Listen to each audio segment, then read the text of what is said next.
Good morning po. Good morning. Si Tita Maxi ito po ha. At malapit na Chinese New Year, no?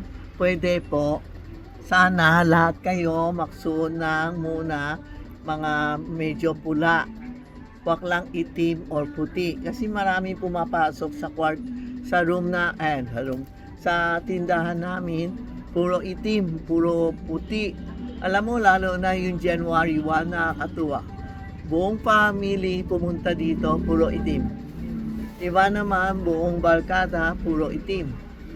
Kasi sa Chinese po, actually, sa Feng Shui po, white and black is luksa. Pag alam malapit na Chinese New Year, no? Sorry po, malapit na Chinese New Year, tapos, nagsuot kayo ng itim or nagsuot kayo ng puti, parang luksa kayo. Yung mga parents nyo, buhay pa, nakakasakit po, no? Tapos pag Chinese New Year, malapit na New Year na eh. Kaya kailangan puti or pula ang susuot natin para pula pala or any color para absorb natin yung mga lahat na good luck natin. Halimbawa, this year, maganda ang dragon, di ba? Maganda ang dragon, maganda ang tiger, maganda ang snake, ganon.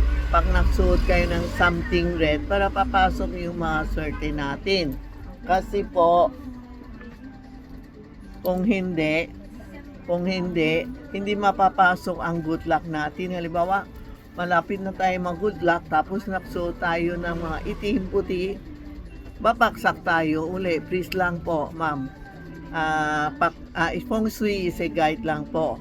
Pag okay kayo sa pula, sa pink, something ganon, yellow, ganon, maganda ang buhay natin. Kasi papasok ang mga good luck natin sa buhay natin. Halimbawa, tiger last year is not so good, but this year po, pinapasuot ko something red, hindi pula na pula. Kasi this year, dalawang horse po, dalawang red, dalawang fire horse, paminsan fire horse eat earth, fire horse water. This year, walang tubig.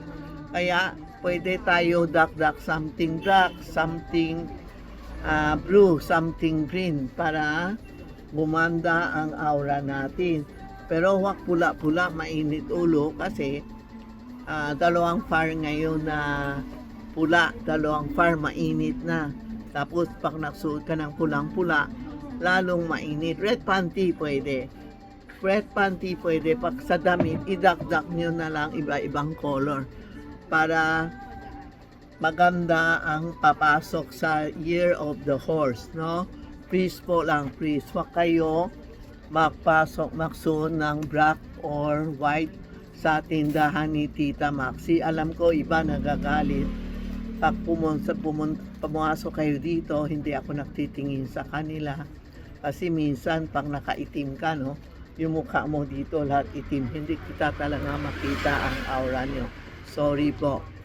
Kaya iba nagagalit. Wala akong magawa. Sorry. Kaya nagda-block kami na palagi ko sinasabi, huwag kayo magsuot ng itim or puti sa tindahan ni Tita Maxi. Bahala kayo sa ibang lugar, pa kayo niyo makinig. Feng Shui is a guide lang, tinuturuan ko lang kayo na gumanda ang buhay nyo. Pag gumanda ang buhay namin, maganda din ang buhay nyo, hindi ba? Mas maganda yon. Please po lang ha, pakilang huwag nyo magalit pag hindi kita titingin. Yung mga tindera ko na lang, mga angel ko, magtitingin sa inyo. Nagagalit sila kasi hindi ko lang ini-entertain siya. Pero kasi nakaputi pula, nakaitim kayo, naka-white kayo, dala kayong damit sa kotse para anytime pupunta kayo dito kay Tita Maxi, may damit na kayo masuot para makita ko aura nyo. Okay? Ito po ang advice ni Tita Maxi before Chinese New Year. Huwag magsuot ng itim. and puti. Thank you po.